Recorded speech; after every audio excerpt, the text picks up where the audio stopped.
Hello viewers, আবারও হাজির হয়ে গেলাম নতুন একটি রেসিপি নিয়ে। আজ আমি বানিয়ে দেখাবো ফ্রুট কেক। এই কেকটা বানাতে কোনো রকম ইলেকট্রিক বিটার, মাইক্রোওভেন, ওটিজি লাগবে না। এগুলো ছাড়াই ঘরে থাকা কিছু জিনিস দিয়েই বানিয়ে দেখাবো। আসুন তাহলে দেখে নিন। একটা মিক্সিং জারে 1 কাপ চিনি দিয়ে প্রথমে গুঁড়ো করে নেব।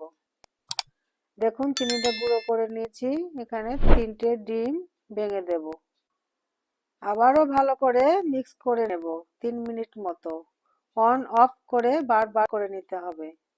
এবার দিয়ে দেব 1 কাপের থেকে একটু কম সাদা তেল, 1 টিস্পুন ভ্যানিলা এসেন্স। আবারও ভালো করে মিক্স করে নেব।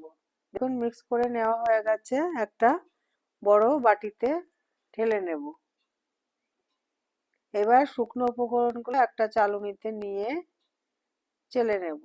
1.5 কাপ মতো ময়দা, 1 teaspoon baking powder, 1/2 teaspoon baking soda, 1/4 cocoa powder. সব শুকনো মিশ্রণগুলো ভালো করে এবার চেলে নেব। আর কেকের শুকনো উপকরণগুলো অবশ্যই করে চেলে নেবেন, এতে করে কেকটা খুব ভালো হয়। দেখুন চেলে নিয়েছি। এবার দিয়ে দেব সামান্য লবণ। ভালো করে মিশিয়ে নেব।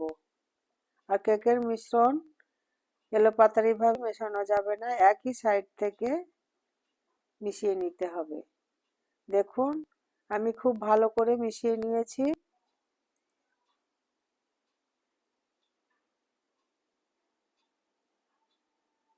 দেখুন ব্যাটারের থিকনেসটা ঠিক এরকম হবে। খুব ঘনও হবে না এবং খুব পাতলাও হবে না। এইবার যে পাত্রে আমি কেকটা বানাবো, সাদা তেল ব্রাশ করে নেব। এবার শুকনো ময়দা দিয়ে ভালো করে কোট করে নেব। কোট করে নিয়েছি। এবার বাকি ময়দাটাকে ঝেড়ে নেব। ভিতরে একটা পেপার কেটে বসিয়ে দিয়েছি। কেকের ব্যাটারটা ঢেলে দেব। ঢেলে দিয়েছি। পাত্রটা একটু ট্যাপ ট্যাপ করে নেব যাতে ভিতরে কোনো এয়ার বাবলস না থাকে। এদিকে আমি প্রেসার কুকারটা প্রিহিট করে নিয়েছি। পাতিলাটা বসিয়ে ঢাকনা বন্ধ করে 10 মিনিট অপেক্ষা করব।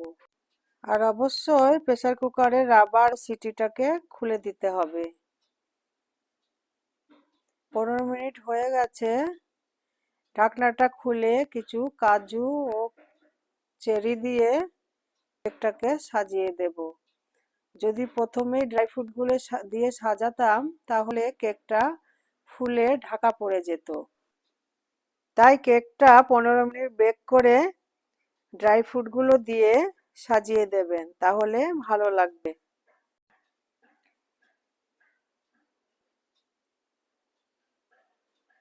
এবার কিছু টুটি ফুটি উপর দিয়ে ছড়িয়ে দেব।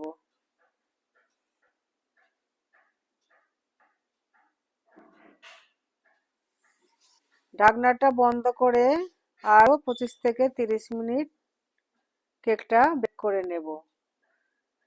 দেখুন 30 মিনিট হয়ে গেছে। কেকটাকে আমি একটা কাঠি দিয়ে চেক করে নেব। দেখুন কাঠিটা একদম পরিষ্কার এসেছে, তার মানে আমার কেকটা হয়ে গেছে। কেকটা নামিয়ে নেব।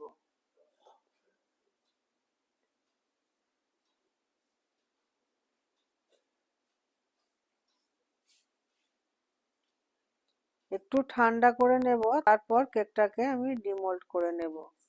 একটা চাকু দিয়ে সাইডটাকে একটু ছাড়িয়ে নেব। দেখুন কেকটা আমি ডিমোল্ড করে নিয়েছি। দেখুন একদম নরম তুলতুলে। এখন আমি কেটে দেখাচ্ছি। দেখুন কতটা সফট ও সুন্দর। দেখলেন তো কত সহজ কেক বানানো।